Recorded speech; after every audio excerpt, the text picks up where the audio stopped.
أنا العبد الذي كسب الذنوب وصدته الأماني أن يتوب. ایک کافر ہے عتبہ بن ابی وقاص، اس نے ایک طرف سے ہو کر پتھر اٹھایا اور آپ کو مارا زور سے. صحابہ کی نظریں تھی تلواروں پر، نیزوں پر، تیروں پر، وہ پتھر نظروں سے نکل گیا، لہذا وہ ان کے اندر کو چیرتا ہوا جا کر میرے نبی کے منہ پر یہاں لگا اور آپ سیدھا پیچھے ایسے گئے، پیچھے یوں، پیچھے ایک کھڈا تھا، وہ یہاں گردن میں لگا کنارہ تو آپ بے ہوش ہو گئے، دانت بھی ٹوٹ گئے، چہرہ بھی خون و خون ہو گیا، اب بے ہوش ہو کے یوں گر گئے. صحابہ نے سمجھا آپ شہید ہو گئے تو سب نے زار و قطار رونا شروع کر دیا. تھوڑی دیر کے بعد آپ کو ہوش آیا تو صحابہ نے عرض کی یا رسول اللہ اب تو ان کے لیے بد دعا فرما دے، وہ نبیوں میں رحمت لقب پانے والا، مرادیں غریبوں کی برلانے والا، غریبوں کا والی، یتیموں کا مولا. تو اب تو حق تھا کہ آپ بد دعا کرتے. یہ سامنے امت نہیں ہے، قاتل کھڑے ہیں کافر. آپ نے ہاتھ اٹھائے، صحابہ سمجھے کہ ہوں انہاں دے بیڑے بڑھ گئے. اللہم اغفر لقومی فإنہم لا یعلمون، اللہ میری قوم کو معاف کر، انہیں میرا پتہ کوئی نہیں ہے.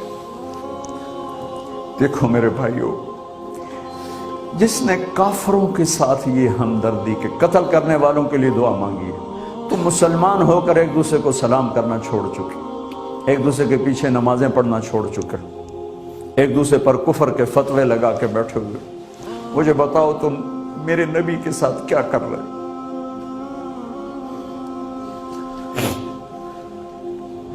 وہ تمہیں فرقوں میں بانٹ کر گئے تھے یا امت بنا کر گئے تھے؟ کیوں اس نادان کھیل میں اپنی زندگی برباد کرتے ہو؟ کیوں نے مسلمان بن کے رہتے ہو؟ اس امت میں اختلاف شروع سے ہے، ہمیشہ رہے گا، یہاں تک نہ جاؤ کہ ایک دوسرے پر کفر کے فتوے. جنت میں کون جائے گا؟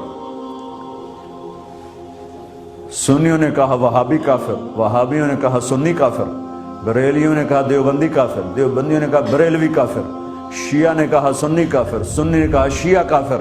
جنت میں کون جائے گا؟ کچھ تو بھائیو میرے نبی کی محنت کی قدر کرو.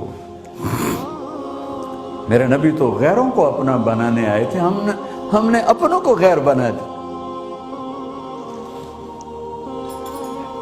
جو نفرت کی آگ وہاں بھڑک رہی ہے یہاں مت بھڑکاؤ.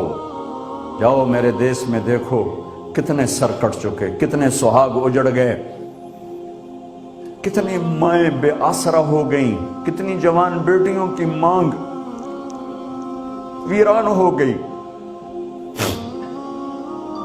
کیا اسی کا نام اسلام ہے؟ اسی کا نام عشق رسول ہے؟ اسے وہ دین کہتے ہیں. ایک دوسرے کی مسجدوں میں نہیں جاتے ہو، ایک دوسرے کے پیچھے نمازیں نہیں پڑھتے ہو، جنت کے ٹھیکیدار بن گئے ہو.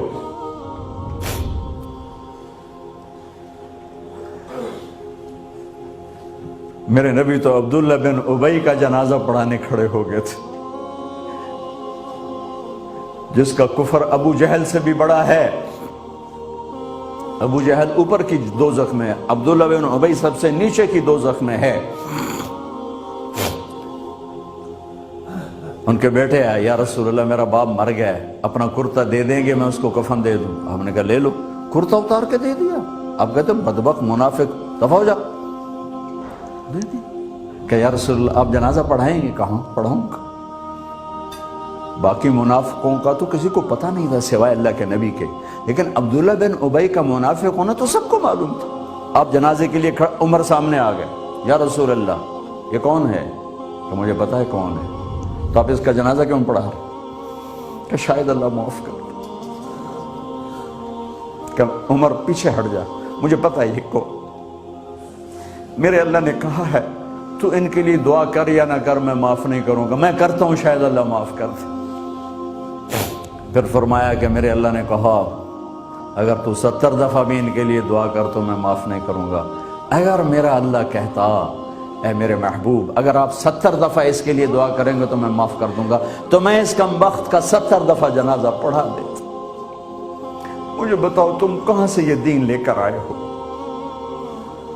جس میں تم فرقوں میں بٹ گئے ہو، نفرتوں کی آگ تم نے لگا دی ہے،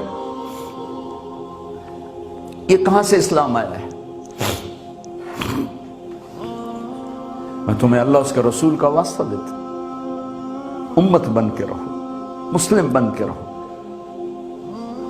کوئی گنجائش نہیں، اپنے اپنے عقیدے پر پکے رہو، دوسرے کے لیے گنجائش رکھو۔ کیوں اس قدر ظلم و ستم ڈھائے ہوئے ہیں؟ میں نیا تبلیغ میں گیا، کالج سے نکلا، ہماری جماعت ایک گاؤں میں گئی، ایک مسجد میں، تو امام صاحب آئے، ہمیں ماں بہن کی گالیاں دی اور ہمارے بستر اٹھا کے باہر مسجد دھوو، کتے اندر واڑائے۔ میں حیران پریشان، میں تو کوئی نہیں جانتا تھا کہ مذہب کیا ہوتا ہے، فرقے کیا ہوتا ہے، میں تو کالج میں گانے والا تھا، ناچنے والا تھا، جنید جمشید کی طرح، مجھے تو دین کا پتہ تبلیغ سے پتہ چلا۔ میں حیران پریشان کہ یہ مولانا صاحب کہہ رہے ہیں کہ یہ گستاخ رسول ہیں، اور مسجد دھو دو باہر کھڑے ہو، یہ مسجد میں کھڑے ہو کر ماں کی گالی دے رہے ہیں، بہن کی گالی دے رہے ہیں، تو پھر معیار دین کیا ہے؟ اتنی نفرت، اس قدر دوریاں۔ اگر ہم کافر تھے تو ہمیں گلے سے لگاتے، ہمارے نبی کی طرح ہمیں کھانے کھلاتے، ہمیں پانی پلاتے، پھر ہمیں بات سمجھاتے، لیکن ماں بہن کی گالیاں، مسجد میں کھڑے ہو کر، امام مسجد۔